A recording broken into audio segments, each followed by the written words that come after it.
I told you about my puppies that were killed. I told you about, I didn't even mention to you about my dog that he also got killed. She got killed. They threw her off a ledge of a roof, one of those top, near the roof when they just tossed her over. And I told you about my sister that was killed right in front of my face, where a car came on the street, ran up against her, and ran over her. Me and my other sister watched her die in front of our face. I talked about losing my brother, losing my other sister, talked about losing my uncle that took me under his wing, and allegedly they said he committed suicide. All of these losses, these are things that was very dear to me. And I made a decision that when I put my time in, that I would not be abandoned again. Yes, people gonna die. So what happened is I started to throw myself into these young boys and teach them and train, get them. And I used to tell them, I said, you guys are close to my age. Trust me, when you get older, we're gonna be good best of friends. Today, many of them are 52 years old, 53 years old, 54 years old, 55 years old. In fact, I have one that's 58, and he played for me as a youngster. Played ball for me, and I kind of say, and we still family. And these are 40, 45-year relationships. And actually, in my book, I talk about these guys and how we maintain relationships over the years. So I built a new family. Yes. I created a family of men that are doing similar things that I'm doing. Most of them got their own families. They're businessmen. They're entrepreneurs. They're coaches, teachers, doctors, all those things. And I'm excited about that because I can pick up a phone and call and travel all over the country and go hang at these guys' house. They come here and do the same thing. I interact with their kids and so forth. They interact with my kids. So you have a large family. I built a family. Do you have a mantra, coach? Something that you recite, something that keeps you going during tough times? Well, that one breath, breathe life. Breathe. Yes, that one breath breathes life. Breathe life, yes. And it does. Whenever I am feeling stressed, take that one breath. And the reason why I take that one breath is significant because if you think about it, God used one breath to breathe life into a lifeless mold clay. Here's a lifeless mold, think about it, and you breathe life into it, and all of a sudden, the spirit is arisen. Everything is there for us. Well, the same thing with us. And I begin to think about that. I say, you know what? I can do that. So, starting with myself, I take that one breath. And then I begin to breathe that same life into others. And every time I tell my son all the time, when you see somebody in the street, say hello to them. How you doing? What's going on? That's one breath. One breath. It breathes life. As a basketball champ, you could have gone to the NBA. Why didn't you? like every young person, Yes. I had aspirations to go to the NBA. I had a passion Mm-hmm. to help people. My passion and what I wanted to do in terms of the basketball, there was no match. I love basketball. I love playing. Everyone will tell you. But my passion was more, how can I improve the quality of life of my community? So people will tell you, even in my coaching, I refuse to leave the community that I came from to begin to help and build lives there. So I played basketball. I tried out for teams, NBA teams. I went out and did a lot of stuff to try to play ball. But I don't believe I was always there. Even while I was in college, I used to bring 50 to 100 young boys to my college games. And after the games were over, practices and games were over, we would practice because I was dedicated and devoted to. Since then, Since then, yes, since then. your teaching journey.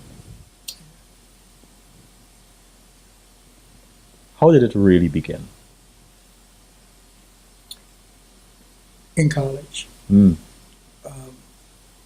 Again, another professor, Dr. Pearson. There's 3 people now. Dr. Pearson was my freshman year, taught black psychology. And back in the days, they didn't really have that. Dr. Pearson's class, when you went there, it was packed. You couldn't even get in. People would attend that class even if they didn't have it for credits. He was so powerful. And when I heard him teach and the way he taught each and every time that I went to that class, it probably was the best class for me to take as a freshman because I went on and I made the dean's list. I really became totally motivated. It's almost like God has placed individuals in my path, men that were there. And I looked at him, and I have a tendency of looking at people and say, I'd like to be like him. And I gave up. I decided no longer to do law. And one reason is because I used to take the law classes. And when I found out that I had to defend somebody that did something wrong, and I knew that, but I still had to defend them, I said, that's not my area that I want, because that's the job, and that's people do that. And I went into behavior sciences because of him, black psychology, and I began to wonder about psychology, the thoughts and the minds and so forth. And I continue in that path. And I said, you know what? Once I begin to understand behaviors and how they operate, I said, I like to go and teach. And I never forget that a professor by the name of Dr. Umansky, when I walked into his class, he said, come on in, everybody. He says, because when you leave here, you will never be the same again.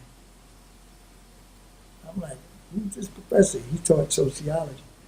I'm like, who's this guy? But what he was saying is so true. He says, because if you walk into a class where there's a teacher, you should not leave the same again. And that became my whole thing. Dr. Pearson, Umansky, you come into my class, you're never going to be the same again. Did you sort of fit that into your philosophy? That became my philosophy. Mm. Even as a coach, you play for my team, you're never going to be the same again. That you will change. You will become enlightened. And that was my whole goal. It's not so much, greatness is not what you do for yourself, but it's what you inspire others to do. And that became my whole motto there, is that how do I get people to see the greatness that they have in themselves? I'm getting from you the power of relationships, the power of recognizing when people come into your life and bring a message or a direction, the power or the importance of obedience. Right. Here was this teacher who came to your class, the deputy principal, believed in you, assign you to be the leader of the class and to go on stage to represent Dr. King. Then there's this gentleman who coached you or introduced you to basketball, so to speak. Then Dr. Pearson and Yamaski. Is it Dr. Yamaski? All transformative figures. You mentioned, and I think of the three principles, the alignment, and I think of the Trinity, the breath, the spirit, the gesture, and the words. If they're not in alignment, then you're off. Your message is off. If one of those people, or a few of them, had not come into your life, who do you think Ted Gustus would be today?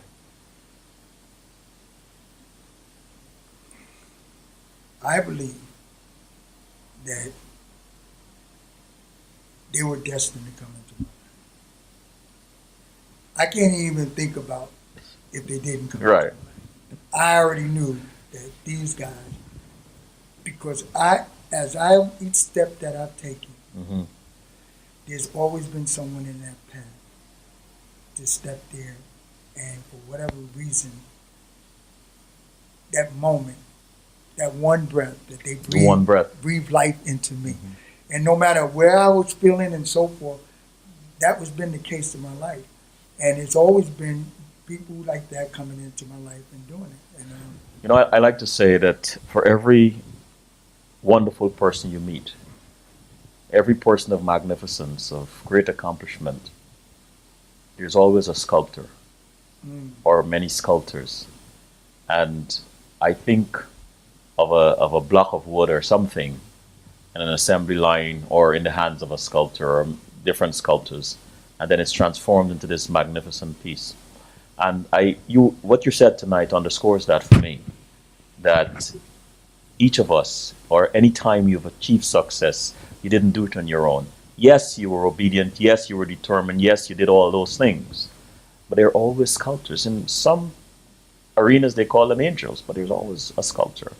And thanks for, I like honestly. that. You like that? Analysis. And you know what?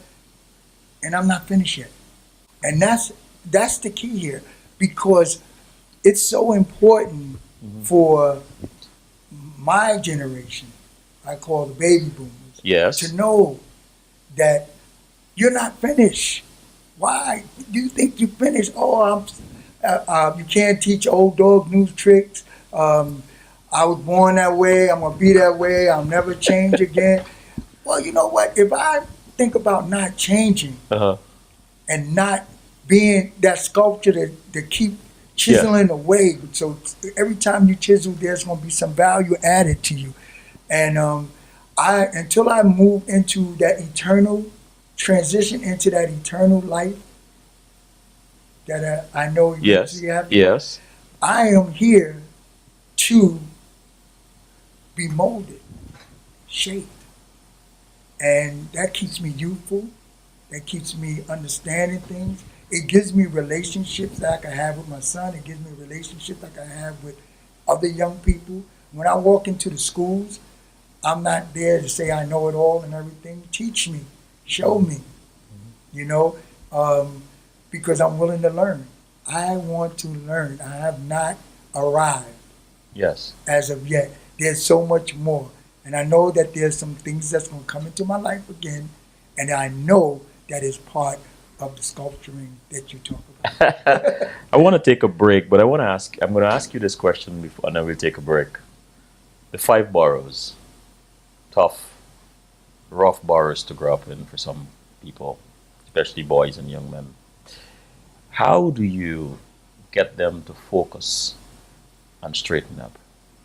How do you navigate all of that to get them to turn their lives around? We're going to talk about this. It's consistency.